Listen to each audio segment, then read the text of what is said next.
I think it's definitely like 3-4 months of really tough time, right? Because nobody was really hiring. I came back to Bangalore. I was just literally applying to hundreds of companies every day.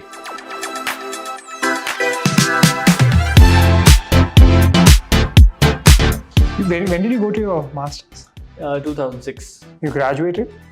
Graduated from 2008 Yeah. from masters. Yeah. So 2008 is a great year, right? Fantastic year. I graduated my master's in 2009. Yeah. Everybody knows about 2008. Yeah. So every time the economy is dull in the US and whatnot, we feel the recession is coming, and therefore people feel that, hey, doesn't matter how hard I study, I'm going to not get a job because the marketplace is like that, right?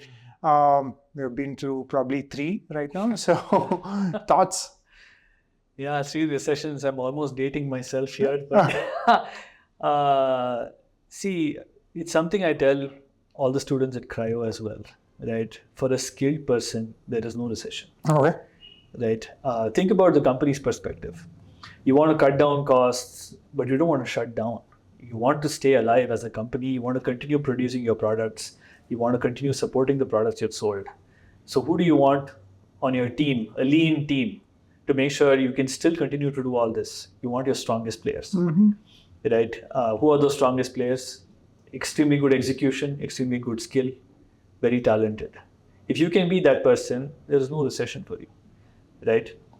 So 2008, when I graduated from my master's, I had some experience in India 2 years before I went for my master's, right?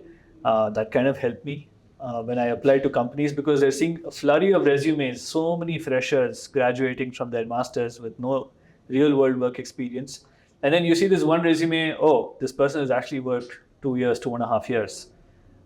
Let's see if we can, hire this person. And if that doesn't work, then we have the rest of the pool anyway, right? So that helped. Where did you go to? Postmasters.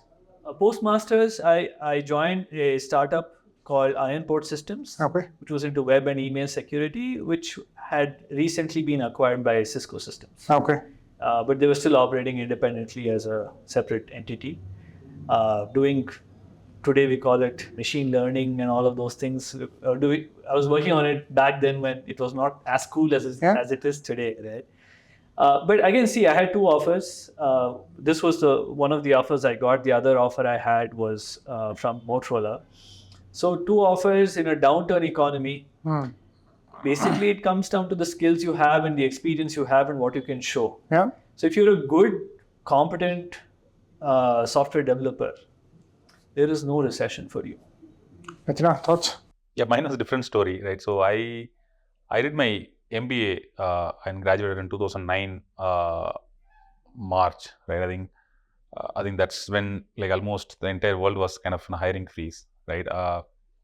And I was actually changing from my developer role to post MBA job, right? So I think some of my friends actually went and took developer role also, right? So I was like, I graduated in March, and I was trying to get a job which is a non-developer role, right?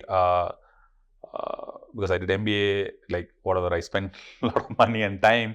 I thought I want to get into, I don't want to go back to developer role, right? So I think it's definitely like 3-4 months of really tough time, right? Because nobody was really hiring, right? And literally no companies, the companies like Union Bank of India was coming to campus, right? So mostly like PSUs are hiring.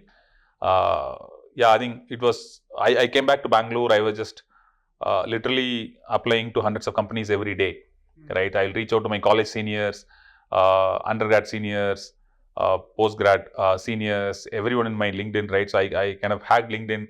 I can join any, if I join, I think they stopped now. If I join a group, they'll allow you to message whoever is common in group, right? So I'll message 100 people every day in LinkedIn, right? So it was really painful for 3-4 months, I would say, right? So yeah, I think only thing is, I think when markets are kind of bad, right? I think I see a lot of people talking about economy is bad, it's coming up, going up, right? So we are not economists to predict anything, right? So we can only do what is in our control, right? So I was very clear, right? So I'm just going to keep preparing, keep applying, then let's see what happens, right? So And finally, I think after 3 months or so, I got an internship, not a full-time job, right? I joined as an intern. I keep doing the same thing. Then I think probably I would say June or something, market started opening up and they started hiring, right? So I think good thing for me was like I had like in a week I got some 3 interview calls. My hit ratio was like almost, because I was just waiting for those interviews to happen, right? So like almost 100%. I got all offers, right? So I would say is like when markets are bad, I think you don't try to be an economist and try to predict what will happen, right? It's not in your control, right? End of the day, you need one job, right? You're not trying to, let's say if India's economy is not growing at 12%, is growing at 7%, it's not going to impact your career. You just need only one job. You need one person to say yes, right? So just focus on your preparation and keep at it. I think that's what kind of my learning was, because my undergrad job search was very easy. I was from decent college. I got 2-3 opportunities in campus. But I think this kind of set a tone for my rest of my career, I would say, right? I think how to think about job search, what do I need to do. I became very, very particular about navigating my career, I think from that moment.